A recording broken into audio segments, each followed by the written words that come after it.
Alhamdulillah, innal hamdalillah nahmaduhu wa nasta'inuhu wa nastaghfiruh. Asyhadu an la ilaha illallah wahdahu la syarika lah wa asyhadu anna Muhammadan abduhu wa rasuluhu la nabiyya ba'dah. Allahumma shalli wa sallim wa barik ala sayyidina Allahumma salli ala sayyidina Muhammadin salatan tughfiru dzunub wa tasrifu biha al-qulub wa tanzilu biha al-absar wa tughnimu biha as-sumum wa ala alihi wa sahbihi wa man al-mansur. Amma ba'du fa ya ayyuhan nas usikum ibadallah wa iyaya billahi ta'ala annakum tuqilun fa ya ayyuhal fa ya ayyuhal muslimun ittaqullaha haqqa tuqatih wa la tamutunna illa wa antum muslimun. Qala Allah Ta'ala fil Qur'anil Azim, bismillahirrahmanirrahim. Ya bani Israil adhkuru ni'mati allati an'amtu 'alaykum wa awfu bi ahdi fi ahdikum wa iyaya farhabun wa aminu bima anzaltum musaddiqan lima ma'akum wa la takunu awwala kafirin wa la tastaghfiru bi ayati sama'a qalila wa iyaya farhabun. Ma'asyiral muslimin yang dimuliakan oleh Allah Subhanahu wa taala. Mari kita bersama-sama senantiasa meningkatkan kualitas ketakwaan kita kepada Allah Subhanahu wa taala. Di mana kita masih diberi kesehatan oleh Allah Subhanahu wa taala.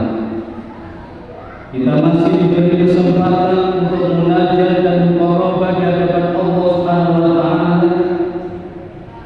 Kita masih diberi kesempatan untuk taubat kepada Allah Subhanahu wa taala. Kita masih diberi oleh Allah Subhanahu wa taala harta, pangkat serta jabatan.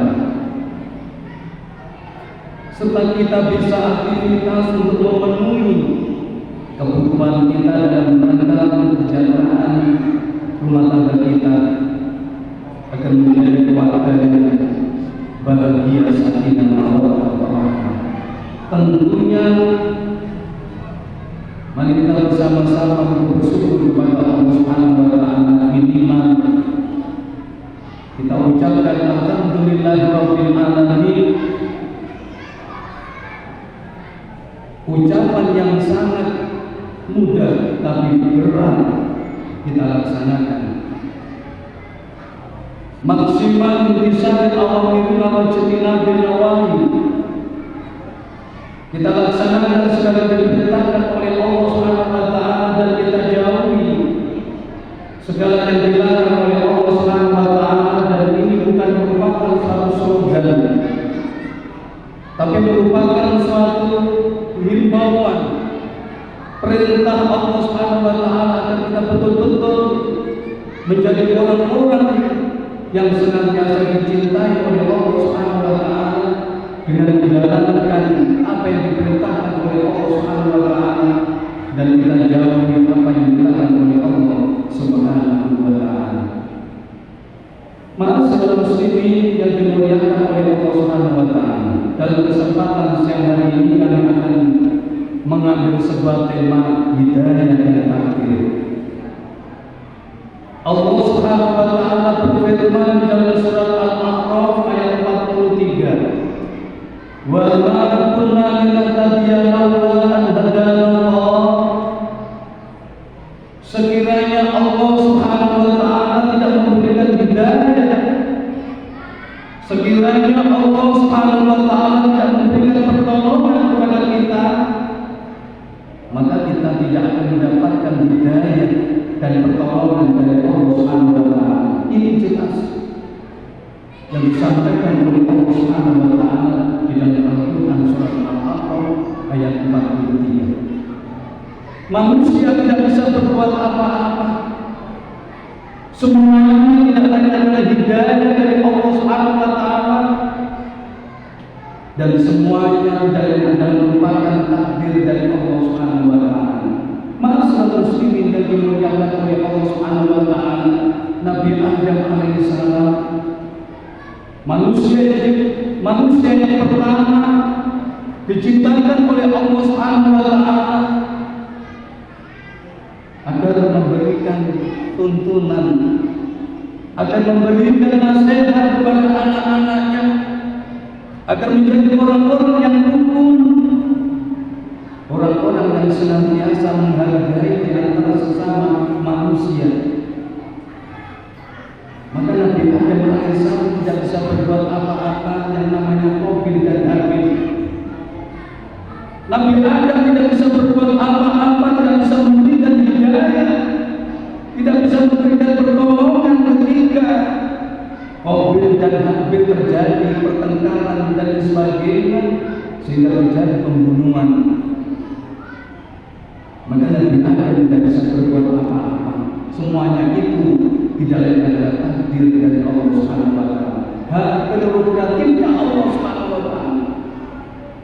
Juga demikian Nabi Nuh alaihissalam, nabi yang paling panjang umurnya hampir 950 tahun. Nabi Nuh alaihissalam menyampaikan risalah untuk berdakwah kepada umat manusia, untuk berdakwah kepada anak-anaknya. 950 tahun Nabi Nuh alaihissalam hanya mendapatkan 80 orang yang beriman kepada Allah Subhanahu wa taala, yang mendapatkan hidayah kepada Allah Subhanahu wa taala. 950 tahun Nabi Nuh berdakwah untuk mengajak umat manusia agar beriman kepada Allah Subhanahu wa taala, agar menyembah kepada Allah Subhanahu wa taala. Bahkan anaknya pun dan istrinya pun tidak nurut dan tidak beriman kepada Allah Subhanahu wa taala. Karena keimanan tidak lain adalah hidayah dari Allah Subhanahu wa taala. Karena keimanan tidak lain adalah sudah ditakdirkan oleh Allah Subhanahu wa taala sejak zaman azali, sejak keputusan Allah Subhanahu wa taala ketika kita belum dilahirkan oleh Allah Subhanahu wa taala, sudah diputuskan oleh Allah Subhanahu wa taala orang ini akan beriman, orang ini akan menjadi orang-orang yang kufur, orang ini akan menjadi orang-orang munafik dan lain sebagainya, sudah ditakdirkan oleh Allah Subhanahu wa taala. Alhamdulillah, kita yang hadir ini mendapatkan hidayah oleh Allah Subhanahu wa taala. Maka Nabi Nuh alaihissalam tidak bisa berbuat apa-apa ketika anak-anaknya diajar untuk beriman kepada Allah Subhanahu wa taala, ketika Nabi Nuh alaihissalam munajat dan bertobat kepada Allah Subhanahu wa taala, ya Allah, umatku yang begitu dapetnya ketika saya menyampaikan ceramah, telinganya ditutupi. Berdoanya Nabi Nuh alaihissalam, berikan azab ya Allah, yang akhirnya doa Nabi Nuh dijawab oleh Allah Subhanahu wa taala, diperintahkan untuk membuat kapal. Padahal itu di saat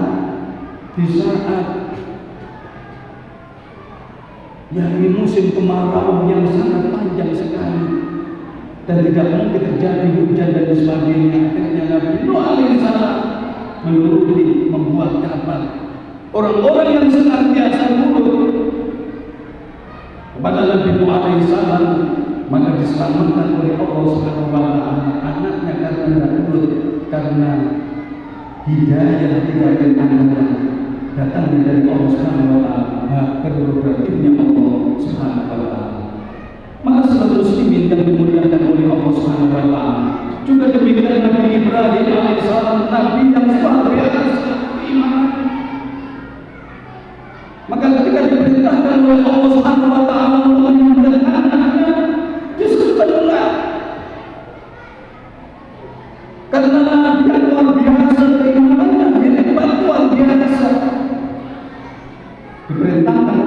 Subhanahu wa taala meninggalkan anak dan istrinya ketika diperintahkan oleh Allah Subhanahu wa taala untuk membangun Ka'bah, ditinggalkan.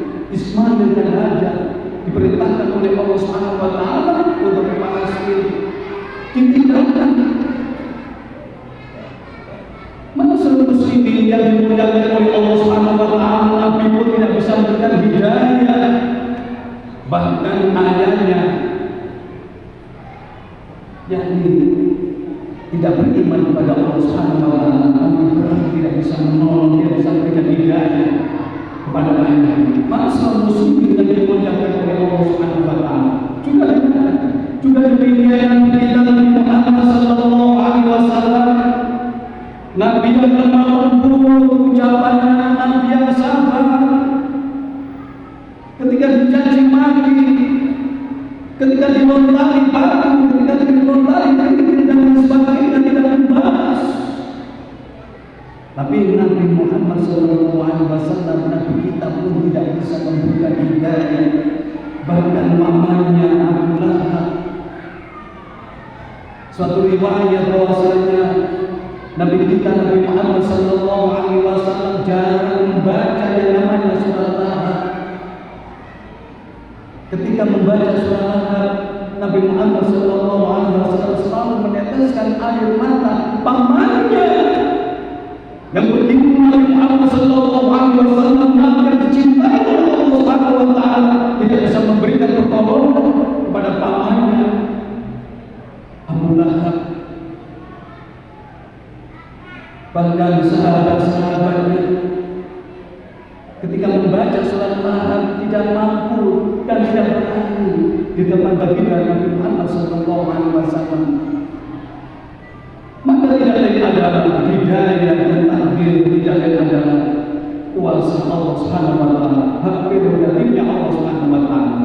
Maka seluruh muslimin yang dimuliakan Subhanahu wa taala, bahwasanya semuanya itu tidak lain adalah iktibar bagi kita, merupakan suatu contoh bagi kita, pengalaman yang harus kita ambil hikmahnya sebagai bentuk pelajaran kita.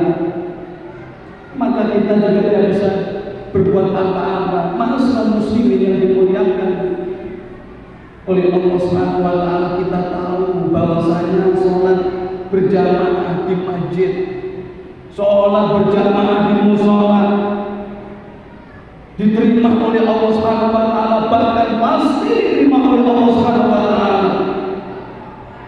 Kita tahu itu banyak disampaikan oleh para ustaz, para dai, bahwasanya sholat berjamaah di masjid itu lebih utama dan pasti diterima oleh Allah Subhanahu wa taala, dan akan mendapatkan 27 derajat.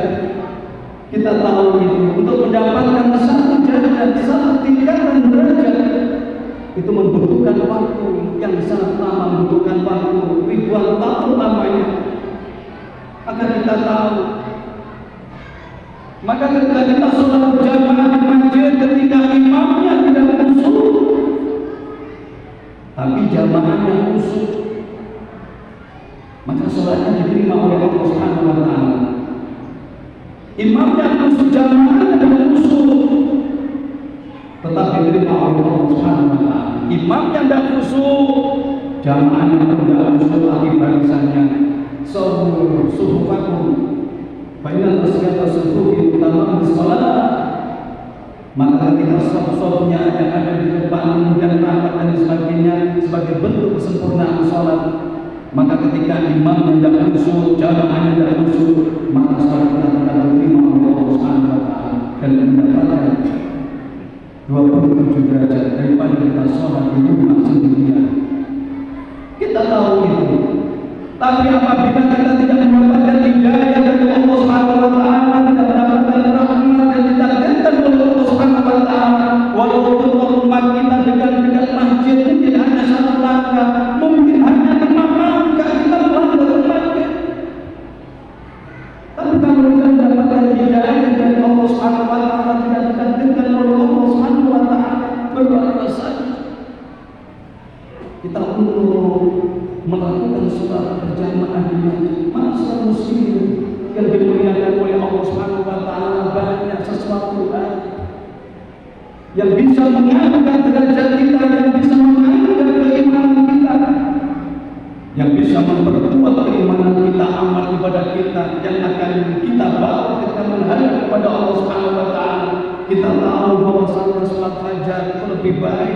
daripada dunia seisinya. Tapi kadang-kadang sulit kita lakukan apabila kita tidak mendapatkan hidayah dari Allah Subhanahu wa Ta'ala. Semuanya kita tahu, tapi rasanya berat. Tapi bagi orang-orang yang senantiasa mendapatkan hidayah dari Allah Subhanahu wa Ta'ala, yang senantiasa ditakdirkan oleh Allah Subhanahu wa Ta'ala, akan terasa ringan.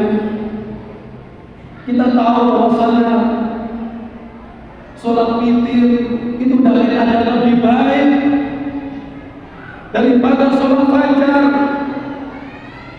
Kadang-kadang kita sholat witir hanya mungkin 1 tahun ketika kita menemui yang bulan Ramadan. Padahal sholat witir adalah pahala yang sangat besar sekali dibandingkan dengan sholat fajar.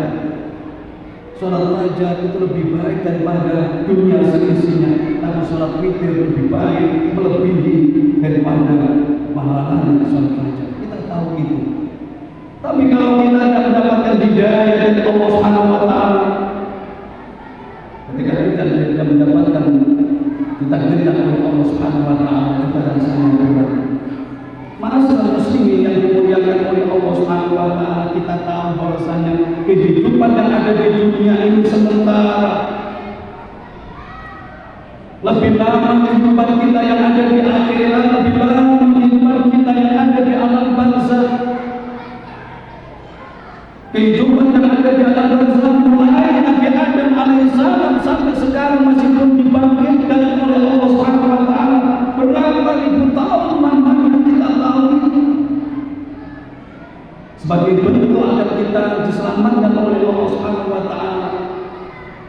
Ketika kita sakaratul maut, ketika kita ada di alam barzakh, sampaikan di dalam Al-Quran, maka ketika orang-orang yang sudah tahu bahwasanya kehidupan yang ada di alam barzakh, kehidupan orang-orang ketika sakaratul maut, yang bisa menolong dia adalah amal sedekah kita. Lalu Rabbi laula akhartani ila ajalin. Tapi walaupun kita tahu, tapi apabila kita tidak bisa ditakdirkan atau kita mendapatkan hidayah dari Allah Subhanahu wa Ta'ala, sulit.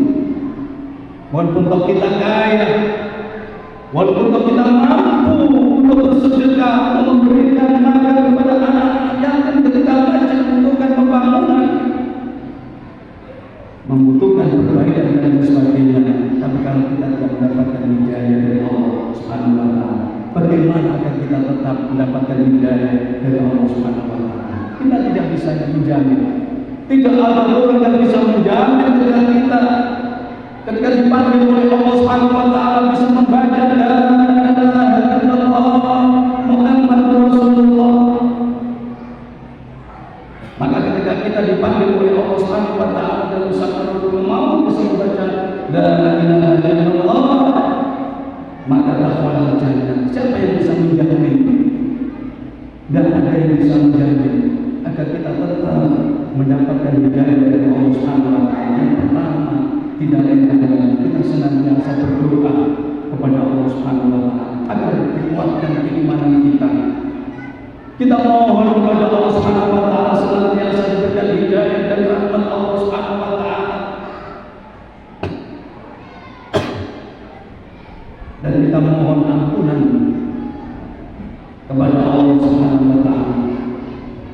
Dan kita lakukan apa yang sudah diperintahkan oleh baginda Rasulullah sallallahu alaihi wasallam. Salat 5 waktu kita lakukan. Kalau tidak ada sesuatu hal yang memang mundur, kita lakukan salat berjamaah dengan istiqomah, maka akan mendapatkan kemudahan dari Allah Subhanahu wa Ta'ala, akan terus diberikan hidayah oleh Allah Subhanahu wa Ta'ala. Maka kita berikan pertolongan, kasih sayang kepada anak-anak kita agar menjadi anak-anak yang senantiasa beriman kepada Allah Subhanahu wa Ta'ala, agar senantiasa nurut kepada kita. Kadang-kadang juga kita sekolahkan, kita kuliahkan dan sebagainya. Kalau kita mendapatkan hidayah dari Allah Subhanahu wa Ta'ala, akan begitu tidak nurut kepada kita sebagai orang tua. Maka terus kita berdoa kepada Allah Subhanahu wa taala. Rabbana hab lana min azwajina wa dhurriyyatina qurrata a'yun waj'alna lil muttaqin. Mudah-mudahan kita senantiasa diberikan kekuatan oleh Allah Subhanahu wa taala, kesabaran, diberikan pertolongan oleh Allah Subhanahu wa taala, yang akhirnya ketika kita dipanggil oleh Allah Subhanahu wa taala bisa mengucapkan kalimat la ilaha illallah Muhammadur Rasulullah sebagai bentuk ciri husnul khotimah. A'udzu billahi minasy syaithanir rajim. Bismillahirrahmanirrahim. Wa adzin lin-nasi bil-hajji ya'tuka rijalan wa 'ala kulli dhabirin wa 'ala kulli dhabirin ya'tina min kulli fajjin 'amim. ليسألوا من يعلم رسل الله بنجاة بعض الناس ألا ما رزقهم ببهيمة الأنعام فكلوا منها وأطيعوا البائس الفقير بارك الله لي ولكم بالآيات ونفعني وإياكم بآياته وذكر الحكيم تقبل الله منا ومنكم إلى ربكم إنه